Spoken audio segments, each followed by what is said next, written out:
बहू की अलमारी। विवेक भैया आ रहे हैं माँ, प्रीति ने धीरे से कहा। तो फिर शुरू हो जा, ललिता ने बेटी को कहा। माँ, 2 दिन पहले ही मैंने भाभी की साड़ी दोस्त की शादी में पहनी थी। अब कॉलेज फेयरवेल के लिए कैसे मांगूँ? भाभी क्या सोचेंगी? प्रीति सुनाते हुए बोली। क्या सोचेंगी का क्या मतलब? अब वो इस घर का सदस्य है, उससे कुछ लेने में हिचक कैसी? जाओ जाकर ले लो। विवेक रसोई में लंच बॉक्स रखते हुए बोला। सच्ची भैया? थैंक यू भैया, प्रीति भाई को चिपक कर बोली। विवेक की 6 महीने पहले ही स्वांगी से शादी हुई है। स्वांगी के आते ही जैसे प्रीति की तो लॉटरी लग गई। कहीं भी जाना हो बड़े मज़े से भाभी के सूट और साड़ियाँ मांग कर पहन लेती। स्वांगी को कई बार बुरा लगता, पर क्या बोलती जब शादी से पहले ही विवेक वादा ले चुका, मेरी बहन मेरी लाडली है, इसका कभी दिल मत दुखाना। प्रीति बड़े हक से भाभी की अलमारी से नए फैशन के कपड़े, मैचिंग ज्वेलरी, सैंडल निकाल कर पहन लेती। दोस्तों में भी रोब झाड़ती। ललिता जी ने भी वो तुम्हारी अलमारी काफ़ी बड़ी है बोलकर अपना कुछ सामान उसमें रख छोड़ा था, ताकि कभी भी वो उस पर ताला ना लगा पाए और जब चाहे खोलने के लिए किसी की आज्ञा ना लेनी पड़े। स्वांगी को इस बात से परेशानी थी, पर विवेक ने उसकी एक ना सुनी। प्रीति साड़ी तुम पहन लो, पर देखो ये मेरी भी फेवरेट साड़ी है जो अब तक पहनी नहीं, सो प्लीज़ फ़ोटो कहीं मत डालना। ना भाभी, आप निश्चित रहो, ऐसा तुमने सेजल की शादी से पहले भी कहा था, फिर भी फ़ोटो अपलोड हुई। ना भाभी, मैंने नहीं डाली, वो किसी और ने डालकर मुझे टैग कर दिया था। प्रीति हर बार स्वांगी को कोई ना कोई बोली दे मज़े से उसकी चीज़ें यूज़ करती। स्वांगी का मन हो ना हो, पर अपनी नई नवेली दुल्हन ससुराल में पूरे सेट हुए बिना कैसे एक रोटी नंद को ना कहे।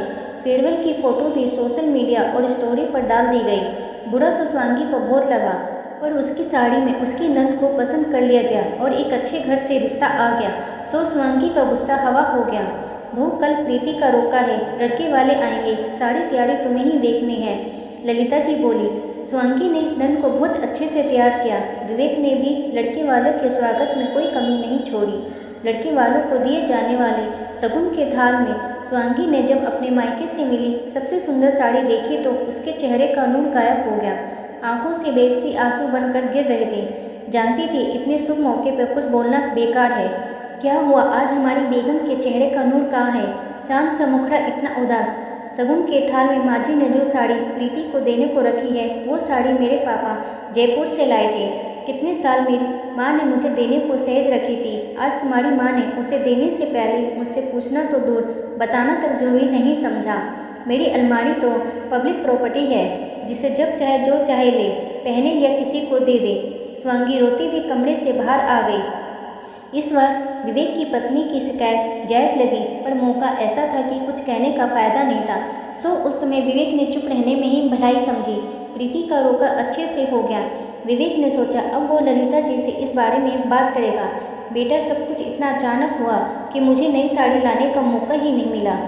बहू को वैसी की वैसी साड़ी दूसरी ला दूंगी। ये सब बातें छोड़, तू और बहू खुशखबरी कब सुनाओगे? प्रीति बता रही थी उसने स्वांगी की अलमारी में कंडोम देखा है। देख बेटा, आजकल के चोचले हैं ये, पहले नवविवाहिता जोड़े बच्चे की जिम्मेदारी से भागते हैं और फिर डॉक्टरों के इलाज के लिए फीस देते हैं, सो मुझे जल्दी से दादी बना दे। अब विवेक का गुस्सा 7वें आसमान पर था। अब वो समझ गया था कि उसकी माँ और बहन की दखलअंदाजी उसकी निजी जिंदगी में भी बढ़ रही है। अब वक्त आ गया जो इस सब को रोका जाए। लड़के वालों ने चटमंगली पर ब्याह का प्रस्ताव रख दिया। विवेक की व्यवस्था बढ़ गई। स्वांगी भी नंद के साथ शॉपिंग में बिजी हो गई। आज प्रीति शादी के 1 महीने बाद मायके रहने आई। प्रीति और ललिता जी घर पर नहीं थे। विवेक का स्वांगी के साथ मूवी देखने का प्रोग्राम बन गया। जब रात को प्रीति ने स्वांगी को अपनी नई साड़ी में देखा तो गुस्से से बिफर गई। क्या भाभी, ये तो मेरी एकदम नई साड़ी थी, मैंने एक बार भी नहीं पहनी थी, बड़ी मौसी अहमदाबाद से लाई थी, एक बार पूछते तो सही। ललिता जी भी बहुत बिगड़ी। प्रीति की सारी साड़ियाँ इतनी महंगी है, पूछा भी नहीं, बस पहन के चल दी। स्वांगी घबरा गई, पर विवेक इस मौके की तलाश में था।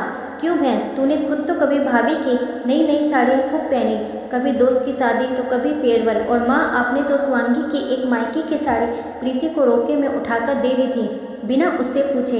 यही नहीं, आप दोनों ने तो उससे बड़ी अलमारी के चक्कर में हमारी निजी जिंदगी के फैसलों में भी दखल देने लगे।